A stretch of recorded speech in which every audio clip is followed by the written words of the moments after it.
may yahdihillahu fala mudilla lahu wa may yudlilhu fala hadiya lahu.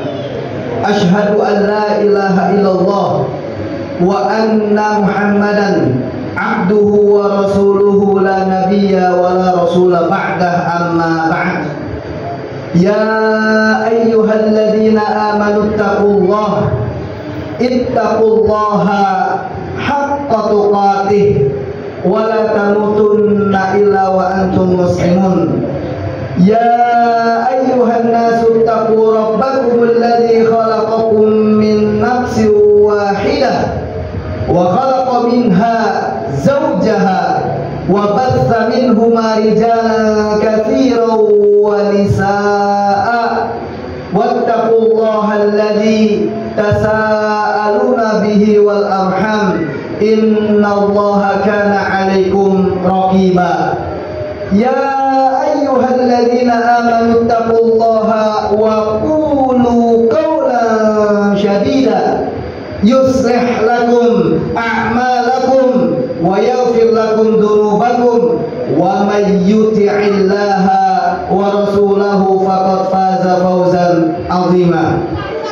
Fa inna asdaqal hadits kitabullah wa khairal hadi hadi Muhammadin sallallahu alaihi wasallam wa syarrul umuri muhdatsatuha wa kullu muhdatsatin bid'ah wa kullu bid'atin dhalalah wa kullu dhalalatin finnar.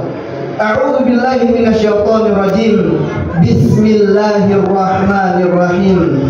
Wabtaghi fima atakallahu ad-daral akhirah wa la tansa nasibaka minad dunya wa ahsin kama ahsanallahu ilaik wa la tabghil fasad innallaha la yuhibbul mufsidin. Jamaah Masjid Ar-Raudhah yang dimuliakan Allah Subhanahu wa taala, di dalam khutbah yang mulia ini Allah masih banyak sekali memberikan nikmat-nikmat besarnya kepada kita semua. Mulai dari mata kita masih bisa melihat dengan terang dan jelas, hidung masih bisa menghirup udara yang segar, mencium bau wangi, mulut masih bisa mengucap, bahkan sampai detik ini lidah kita semua masih bisa mengecap, tangan kita masih bisa memegang, menjamah, kaki juga masih bisa melangkah. Ketahuilah, ini merupakan salah satu nikmat-nikmat besar yang Allah berikan kepada kita semua. Namun lagi-lagi yang menjadi pertanyaan untuk kita bersama adalah, sudahkah kita bersyukur kepada Allah Subhanahu wa ta'ala? Karena Allah ingatkan di dalam Al-Quranul Karim dengan kalimat qalilan ma tashkurun. Sedikit sekali hamba-hamba Allah yang bersyukur kepada Allah. Jangan sampai kita adalah orang-orang yang senantiasa lalai dalam mensyukuri nikmat-nikmat dari Allah Subhanahu wa ta'ala. Oleh karenanya, mari sama-sama kita mengucapkan kalimat yang pantas terucap dengan lisan kita, yakni ucapan alhamdulillah. Ada nikmat besar lain yang Allah berikan kepada kita, yakni nikmat iman. Saya ingin katakan mustahil tanpa ada nikmat iman yang melekat di dalam diri kita, kita masih mau melaksanakan kewajiban kita, yakni sholat Jumat berjamaah di masjid yang mulia ini. Salawat dan taslim juga kita sampaikan kepada Muhammad Rasulullah Sallallahu Alaihi Wasallam, insan yang mulia yang dimuliakan oleh Maha Mulia. Kita sering mengatakan kami bangga menjadi umatnya Rasulullah. Bahkan kita sering mengucapkan kami adalah umatnya Rasulullah. Namun menjadi pertanyaan sederhana buat kita adalah, sudahkah kita menjalankan sunnah-sunnahnya di dalam kehidupan kita setiap harinya? Jangan sampai nanti di akhirat kelak Rasulullah tidak mau mengakui kita sebagai umatnya. Na'udzubillah tsumma na'udzubillahi min dzalik. Yang terpenting adalah mari sama-sama kita meningkatkan keimanan dan ketakwaan kita, sebagaimana Allah juga pesan dengan kalimat wa tazawwadu, dan berbekalah kalian, fa inna khairaz zadi taqwa, maka perbekalan terbaik yang kita harus miliki di akhirat adalah takwa kita kepada Allah. Di dunia ini kita sama-sama menjalankan perintahnya serta menjauhi larangan-larangan dari Allah Subhanahu wa ta'ala. Jamaah Masjid Ar-Raudhah yang dimuliakan Allah Subhanahu wa ta'ala, di dalam Al-Quranul Karim, di dalam surah Al-Qasas, di ayat yang ke-77 Allah berfirman,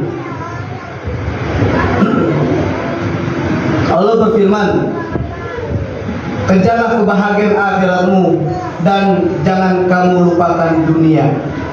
Di dalam firman ini, di dalam ayat ini, kalau kita lihat ayat yang sebelumnya, Allah Subhanahu wa Ta'ala sedang memberikan pelajaran terbaik untuk kita atas sebuah kesalahan Qarun yang hidup di zaman Nabi Musa alaihi salam. Bahkan Qarun bagian dari umatnya Nabi Musa.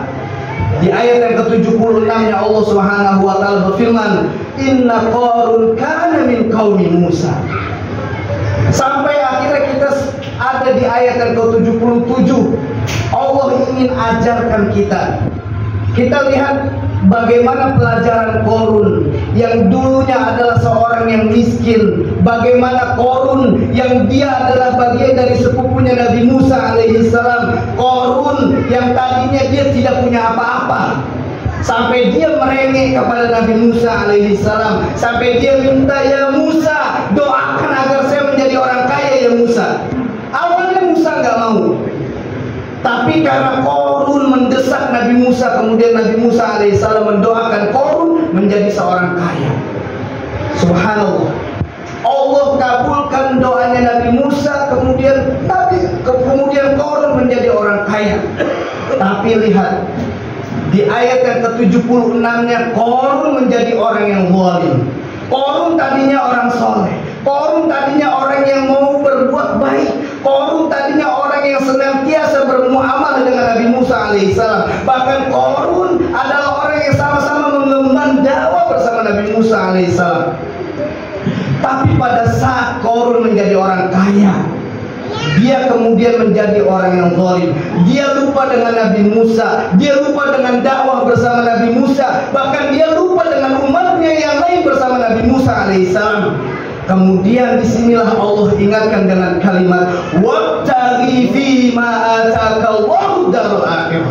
Hai Qarun, pada dasarnya ayat ini diingatkan kembali untuk Qarun. Wabtaghi fima atakallahu darul akhirah. Hai Qarun, ingat kembali, kejar kembali kebahagiaan akhiratmu Qarun. Hai Qarun, dulu kau sama-sama mengemban kepada Nabi Musa alaihissalam dalam menyeru kalimat la ilaha illallah. Hai Qarun, engkau dulu ini orang soleh. Hai Qarun, engkau ini dulu berbuat baik.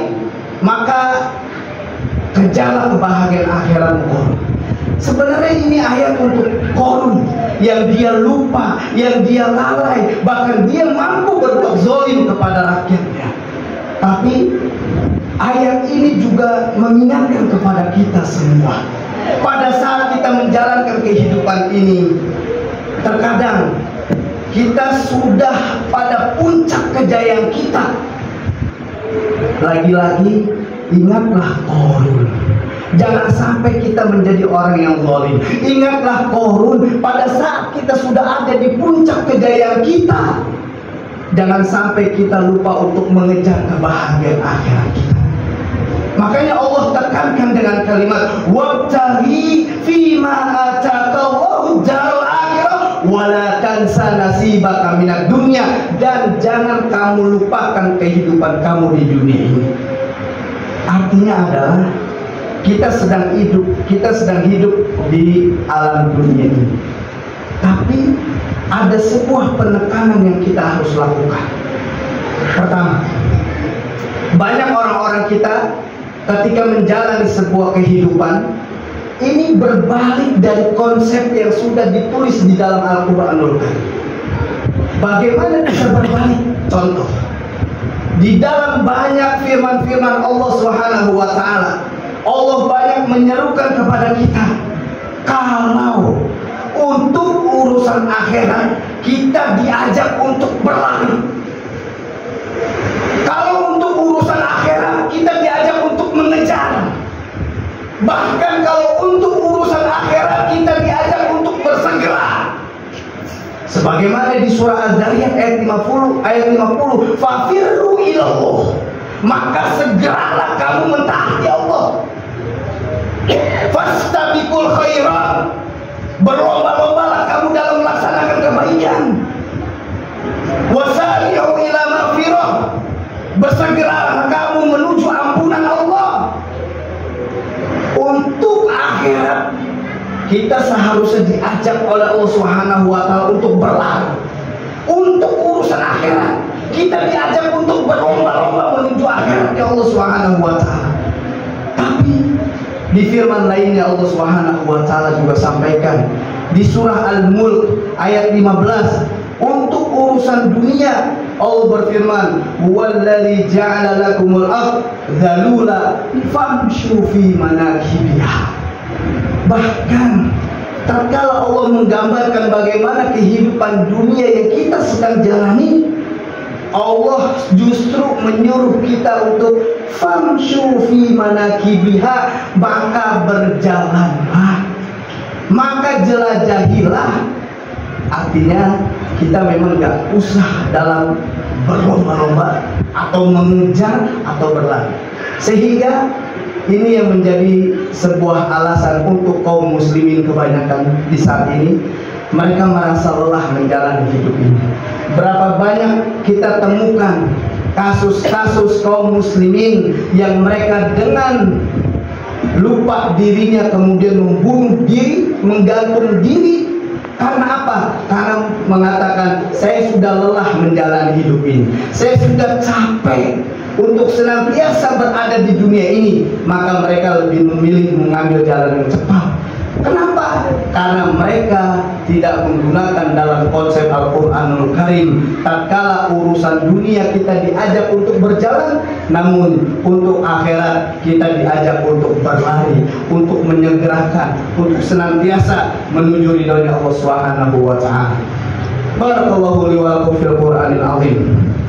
Wa nafa'ani wa iyyakum bima fihi minal ayati wa dzikril hakim. Wa taqabbalallahu minni wa minkum tilawatahu innahu huwal ghafurur rahim.